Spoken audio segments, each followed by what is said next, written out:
The cover of this pocket-sized volume features a swirl of orange, yellow, and green. The title, A Brief Look at Infra-Materialism, is set in an authoritative yet approachable serif font. What an interesting color palette. It's vibrant, yet somehow leaves you ever so slightly nauseated. On the inside jacket flap, you find a brief summary. What is Infra-Materialism? A highly theoretical branch of Masovian communism? A collection of mystical ramblings by a discredited revolutionary? Or possibly both? This brief look, TM, introduces readers to one of this century's most fascinating and misunderstood theories in a concise, jargon-free manner.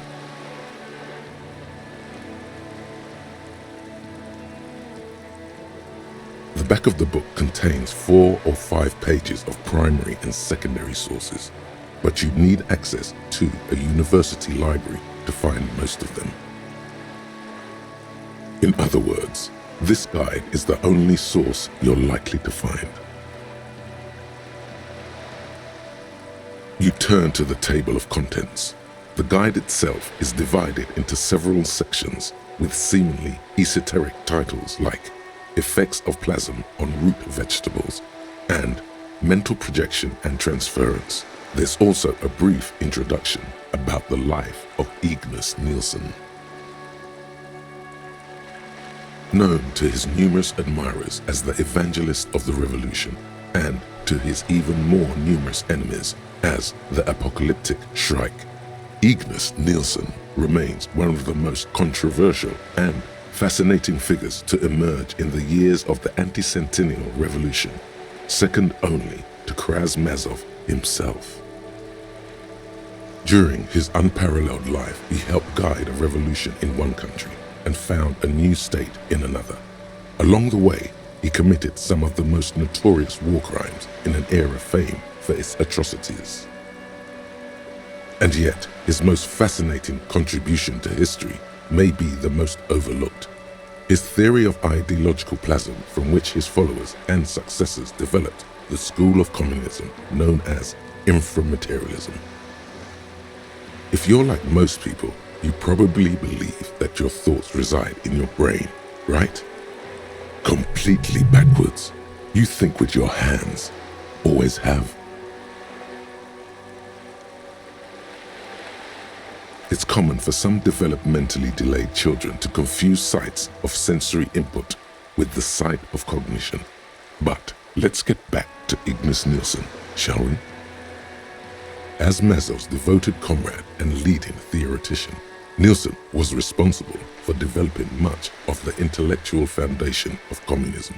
But his interests and speculations were famously wide-ranging.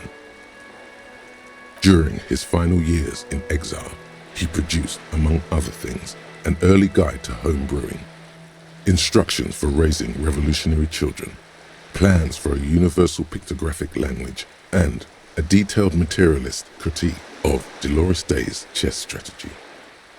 A true man of ideas, equal to any of the great DeLorean polymaths. But one subject he returned to time and time again was the fundamental relationship between thoughts and matter. We may yet discover, he wrote in his notebooks, that under certain exceptional circumstances, the proletariat's embrace of historical materialism may be so fervent that their beliefs take form in the world of matter as a kind of revolutionary plasm. Certainly, in essence, Nielsen is arguing that thoughts don't just reside inside the brain, they radiate outward from it. According to this idea, the brain is an ideological transponder, constantly emitting waves of highly politicized energy, which Nielsen called plasm. Stay with us a moment longer. What's more, Nielsen speculated that this plasm, when it becomes powerful enough, might begin to influence the material reality surrounding it. Hence the name, Infra-Materialism. Unfortunately, Nielsen passed away before he was able to develop these initial ideas into a full-fledged theory. That work was left to subsequent generations of communist theorists. Building on Nielsen's basic insight, these theorists reached a startling conclusion that a sufficiently revolutionary state might begin to exhibit certain extra-physical effects based on the amount of plasm generated by its citizens. The actual theory is highly technical, but for the purposes of this brief look, TM, that's a fine working definition of the concept. That's because this is absolute idiocy, not even worth engaging with.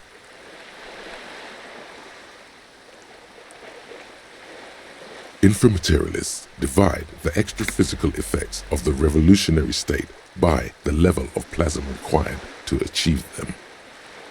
At the lowest, or first level, revolutionary plasm is believed to stimulate or invigorate matter without altering its essential properties.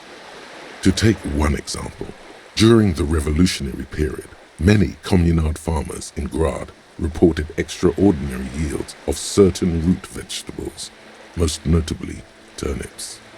The difference in these yields was simply too great to be accounted for by mere climate or soil conditions.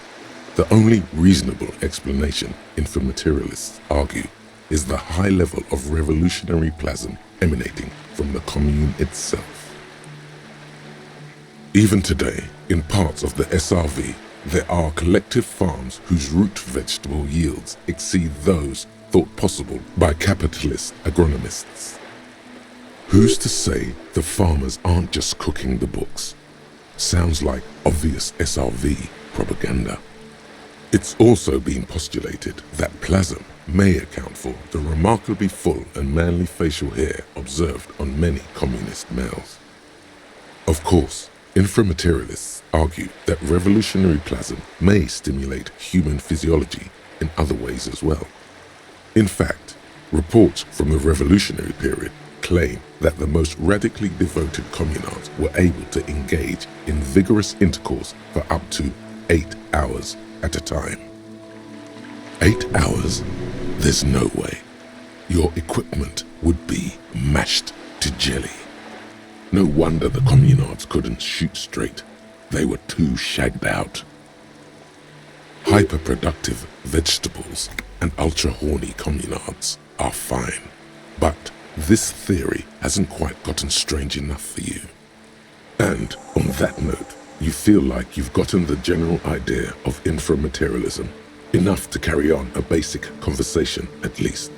But if you'd like to go even deeper into some of the more speculative aspects of the theory, you could always read further. Of course you want to go deeper. What else are you here for? The book fits quite snugly into your palm. It would also fit comfortably into a jacket pocket. You flip forward a few pages until you come upon a chapter titled Mental Projection and Transference. When a community has achieved a sufficiently high degree of revolutionary fervor, infra-materialists believe that second-level effects may be observed. At this second level, certain hyper-revolutionary individuals may even develop the ability to extend their thoughts into material space and vice versa. According to infra-materialist theory, yes, under suitably revolutionary conditions, that is. It's become something of a folk legend that during their final meeting, Nielsen and Mazov didn't speak a single word, preferring to sit in silence with their chamomile tea, reading one another's thoughts. One of the minor tragedies of the late revolutionary period is that few reliable accounts survive. Much of what we know of the communards' activities during this period come from memoirs and second-hand accounts, some only written down decades after the fact, and of dubious authenticity. Because plasm has never been directly observed, the exact mechanism behind these effects remains entirely speculative. In other words, there's no evidence that any of this mind-reading stuff is real. Most infra-materialists would argue that the inability of skeptics to detect plasm is simply evidence of their own insufficient revolutionary enthusiasm. There you have it, a perfectly unfalsifiable loop.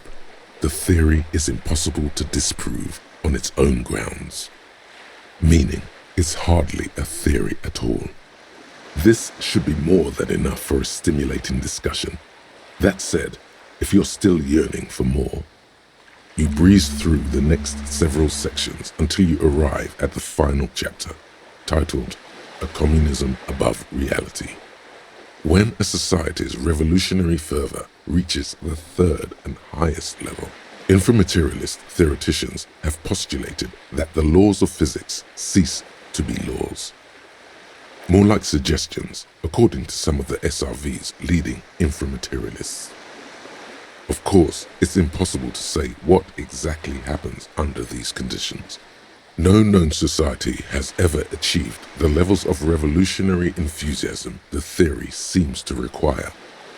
Some infra-materialists have even argued that it might require more plasm than humanity alone may be capable of producing. In the SRV, there have been attempts to organize certain species of aquatic mammals, as well as a few of the higher corvids. But, as of this writing, only human beings have demonstrated the intellectual capacity for revolutionary communism. There are numerous stories from Samara involving bandits or fascist mercenaries being levitated by farmers from the most ideologically advanced communes.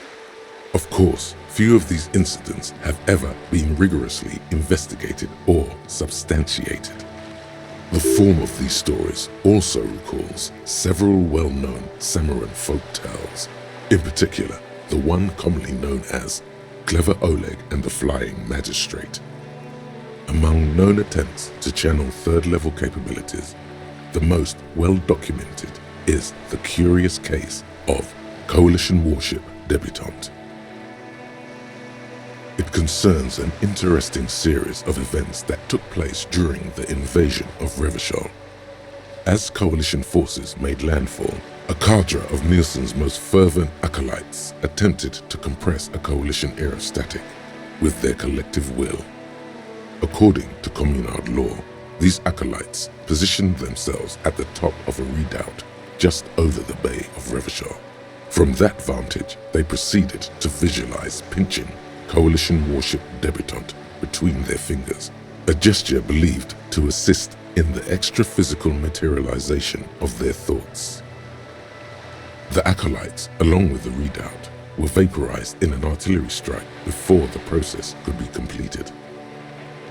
Picture the lot of them, all standing with their fingers in the air 1 minute, the next reduced to a bloody mist. It's been said, though, that in the weeks following the battle, the captain of the Debutante noted an increase in incidents of crewmen striking their heads on unexpectedly low bulkheads. Of course, colorful anecdotes only scratch the surface of what infra-materialists believe may be possible in a truly third-level society. Some have theorized that such a society would be fundamentally unrecognizable, lacking many of the institutions we typically take for granted in advanced societies, including organized governments, financial institutions, and law enforcement. Does that book just say there's no place for you in this future? Others have argued that people living under third-level conditions will be immune to such infirmities as hunger, disease, and mental illness. In some of his later writings, Nielsen himself speculated about the potential for an extra-physical architecture that disregards the laws of bourgeois physics and instead relies on the revolutionary faith of the people for structural integrity. Precisely. Nielsen observed that the financial system operates on the same principle of faith. So why not an architectural system? On the following page, you come across a few black and white reproductions from Nielsen's own notebooks. One sketch depicts a government ministry shaped like a great inverted pyramid, a hectare in width at the top, balanced atop foundations the size of common apartments. Another depicts a leaning tower wrapped in a dramatic helix. The caption beneath it reads, "The Tower of History." Something about that tower looks awfully familiar. Could it be that's what the students were trying to recreate with the matchboxes?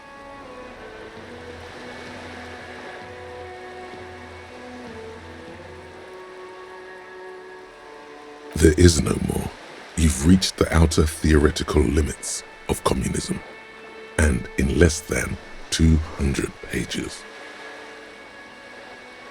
If you'd like to read further, may we recommend a brief look at Occidental architecture